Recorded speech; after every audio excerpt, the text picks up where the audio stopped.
Buenos días, estimados estudiantes. Les saluda el profesor Juan. El día de hoy vamos a hablar sobre los conectores. Vayamos a la página 116 del libro de razonamiento verbal y empecemos a desarrollar el tema de hoy.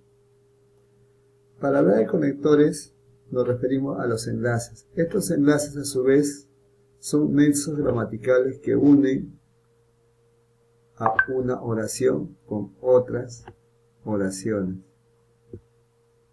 Generalmente se utiliza para poder formar un texto o en otro caso algún tipo de discurso. Veamos los conectores lógicos a los cuales se denomina que son de causa. Los conectores son los siguientes: ¿por qué?, pues, puesto que, ya que, debido a que, como consecuencia de, a causa de que, en vista de que, etc. Esos son los conectores de causa. Y cuando hablamos de causa, su función es señalar el motivo o la razón que lo precede.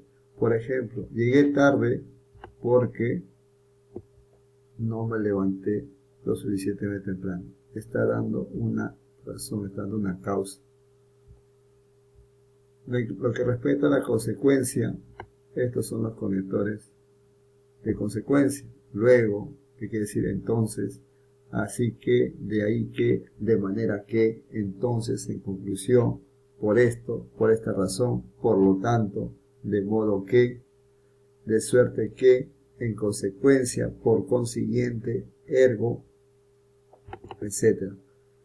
Consecuencia tiene la función de anunciar lo que sigue, o en todo caso, deducir la acción que precede. Por ejemplo, entregaste el trabajo con 5 minutos de demora, de modo que se te descontará la mitad de tu sueldo. Estás dando una consecuencia a una acción.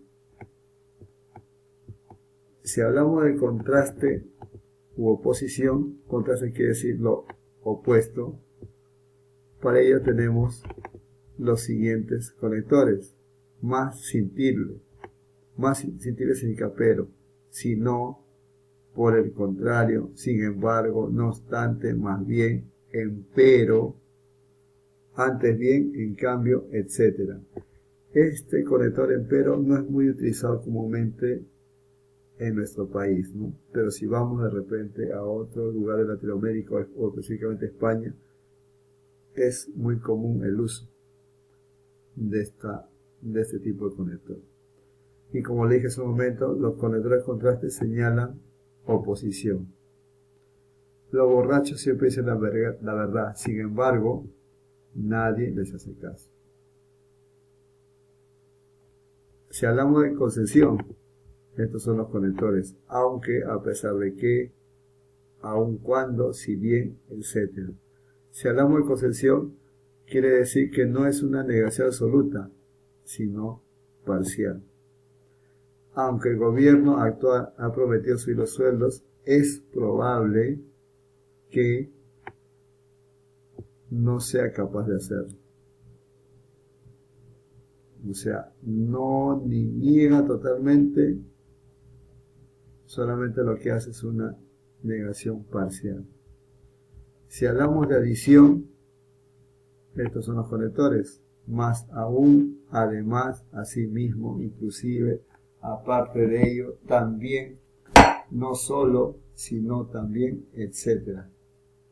La adición se utiliza generalmente, tiene un uso parecido a, pero de tipo enfático.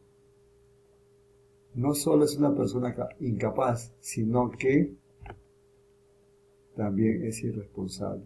Sirve para sumar, para darle mayor énfasis. Ahora, si hablamos de equivalencia, estos son los conectores. En otras palabras, en otros términos, es decir, o sea, vale decir, en suma. La equivalencia cumple la función de que se anuncian los mismos términos más simples o más técnicos. Equivalencia es como si también comparación. Esa chica tiene 5 enamorados. En otras palabras, se está divirtiendo bastante, ¿no? Bueno, un ejemplo muy fuera de lugar, pero en todo caso lo que destacamos aquí es la equivalencia, ¿no? El uso de las palabras. Si hablamos de evidencia, los conectores serán, obviamente, como es obvio, naturalmente, por supuesto, sin lugar a dudas. La evidencia, el conector de evidencia, por lo general, hace recordar un punto ya obvio. Todos los empleados de esta empresa debemos trabajar seria y profesionalmente. Como es obvio, esto incluye a los directivos de la misma. Si hablamos de orden, podemos usar primero, en primer lugar, en segundo lugar, antes, después, finalmente, por último, a continuación y seguidamente. Generalmente el conector de orden se utiliza para enumerar una serie de puntos. Por ejemplo, en primer lugar, nadie consume alcohol. En segundo lugar, nadie aquí lo debe hacer. Y por último, salud. Hay un orden, ¿no? Primer, segundo lugar. Esos son los conectores de orden. Y si hablamos de secuencia, para ello están estos conectores. Después, luego, que es igual a después, enseguida, etc. Generalmente se utiliza para indicar una sucesión de ideas. Por ejemplo, debes decir a la chica que te gusta lo que sientes directamente. Después, debes besarla en el acto sin darle tiempo a reaccionar.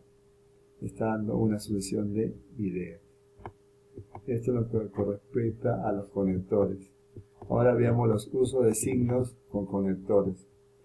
Recuerda que antes de un conector cualquiera se debe usar de modo obligatorio algún signo de puntuación, ya sea la coma, ya sea el punto y coma o punto. El uso de la coma se dará cuando existen ideas completas a cada lado del conector. Las condiciones para la existencia de una idea completa son dos: verbo conjugado y sobre todo el sentido propio. Después de un conector, sea simple o compuesto, si hablamos de simple solamente es una sola palabra, y compuesto quiere decir más de una, no se debe colocar punto o punto y coma. Si el conector es simple, tampoco es adecuado el uso de la coma. En cambio, de ser compuesto, el conector se debe colocar de modo obligatorio una coma. Menos en la que termina que o cual, o cualquier otra preposición. Preposición nos referimos a de, a la, o también del, dado que son elementos subordinantes. En ese sentido solamente se utiliza los signos de puntuación y digamos también los conectores y las preposiciones. Bueno, después de esta explicación continuamos con los ejercicios en la siguiente página y empecemos.